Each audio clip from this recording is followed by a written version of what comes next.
নমস্কার বন্ধুরা, অর্চনার সংসারে সবাইকে স্বাগত। তোমরা সবাই ভালো আছো তো? আজকের আমি আবার একটা নতুন রান্না নিয়ে চলে এসেছি। আজকের আমি রান্না করব চাটনি। চাটনিটা কিভাবে বানাবো সেই রেসিপিটা তোমাদেরকে দেখাবো। ভালো লাগলে একটা লাইক, কমেন্ট, শেয়ার করো। আমার চ্যানেলটা সাবস্ক্রাইব করে দিয়ে আমার পাশে থেকো। আর আমি চাটনি বানাবার জন্য এখানে নিয়েছি ধনেপাতা নিয়েছি, আর এই আপেল নিয়েছি, একটা গ্রিন আপেল নিয়েছি, একটা রেড আপেল নিয়েছি, আর এইখানে নিয়েছি কাওড়াঙা। তোমরা সবাই এই ফলটা চেনো তো? এটা দিয়ে আচার করা যায়, চাটনিও করা যায়। আজকে আমি এটা দিয়ে চাটনি বানাবো। তার জন্য এই কাওড়াঙা নিয়েছি তো, আর তার সঙ্গে নিয়েছি বাতাসা, কিশমিশ, কাজু, আর এখানে নিয়েছি মৌরি। এই মৌরিটা আমি ফোড়নও দেবো, ও চাটনিটা হয়ে আসলে এই মৌরিটা আমি গুঁড়ো করে চাটনির মধ্যে দিয়ে দেবো। এই মৌরি দিলে চাটনিটা খুব সুন্দর সেন্ট হয়। এখন আমি এই কাওড়াঙাগুলো কেটে নেব। এই আপেল ও ধনেপাতাটা কুচিয়ে নেব। এই কাওড়াঙাটা কেমনভাবে কাটবো সেটা আমি তোমাদেরকে দেখাবো। প্রথমে কাওড়াঙার এই শিরাটা আমি এইভাবে কেটে দেব। শিরাগুলো ছাড়িয়ে দেব, না হলে এই শিরাটা থাকলে একটু কোষ্টা লাগে। আর কাওড়াঙাটা একদমই পাকা, খুব সুন্দর কাওড়াঙাটা, একদম রস টপে টপে পড়ছে। কাওড়াঙাটা এইভাবে আমি শিরাগুলো কেটে ফেলে দিয়েছি। এবার এই কাওড়াঙাটা আমি কেমনভাবে কাটবো দেখো।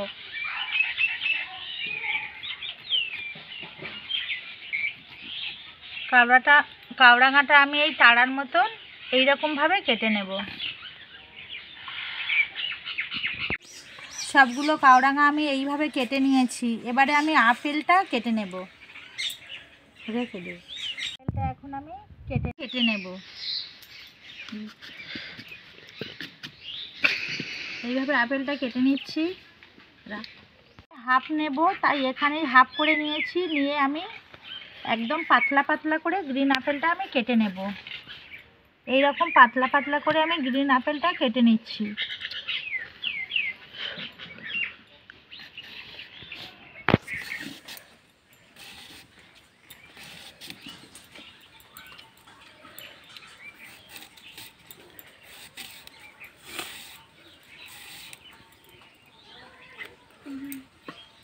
এই রেড আপেলটা গ্রিন আপেলের মতন একই রকমভাবে কেটে নেব। রেড আপেলটা আমি পুরোটাই নেব, আর আপেলের আমি খোসা ছাড়াবো না। আজকে আমি খোসা সমেতই চাটনি বানাবো।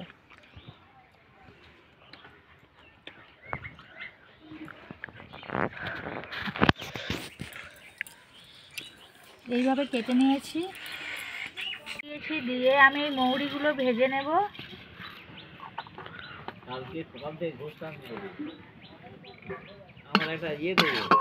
এটা ভাজা হয়ে গেছে, এটা আমি এবারে নামিয়ে নেব।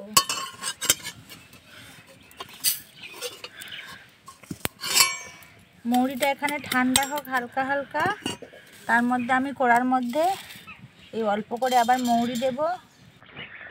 একটু তেল দিয়ে দিলাম, অল্প করে তেল দেব। চাটনি বানাবো তো ওই জন্য অল্প করে তেল দিয়েছি। দিয়ে এইভাবে নেড়ে নিচ্ছি। এবারে এর মধ্যে আমি কাওড়াগুলো দিয়ে দিচ্ছি।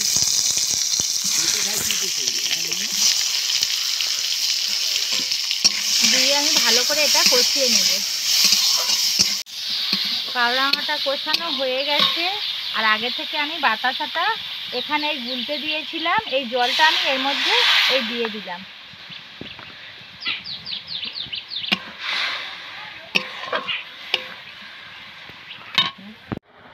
চাটনিটা এখানে ফুটছে, আমি অল্প করে এখানে লবণ দিয়ে দিলাম। এই রেড আপেল আর গ্রিন আপেলগুলো দিয়ে দেব। আর দেব কাজু, কিশমিশ।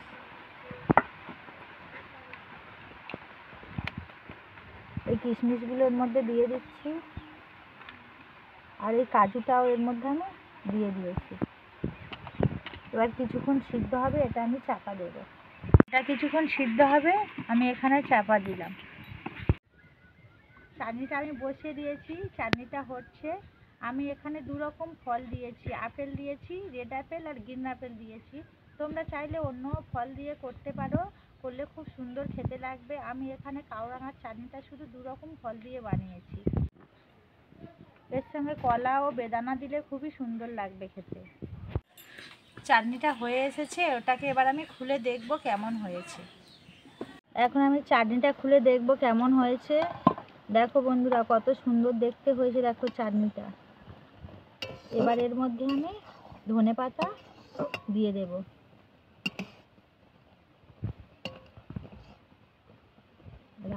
এর মধ্যে আমি এই ধনেপাতা কুচি ছড়িয়ে দিচ্ছি, আর যে মৌরিটা আমি গুঁড়ো করে রেখেছিলাম সেটাও আমি এর মধ্যে দিয়ে দেব। এই মৌরির গুঁড়ো হালকা করে দিয়ে দিচ্ছি, দিয়ে 5 মিনিট চাপা দিয়ে রেখে দেব।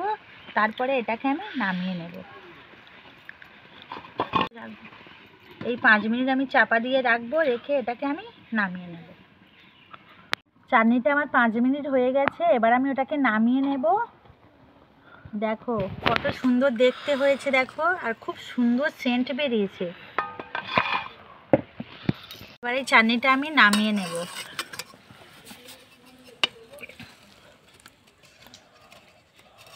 দেখে তো এই নামিয়ে নিয়েছি। চাটনিটা আমার হয়ে গেছে, দেখো কত সুন্দর হয়েছে চাটনিটা। আমি যেমনভাবে বানিয়েছি তোমরাও বানিয়ে খেও, খুব সুন্দর লাগবে চাটনিটা।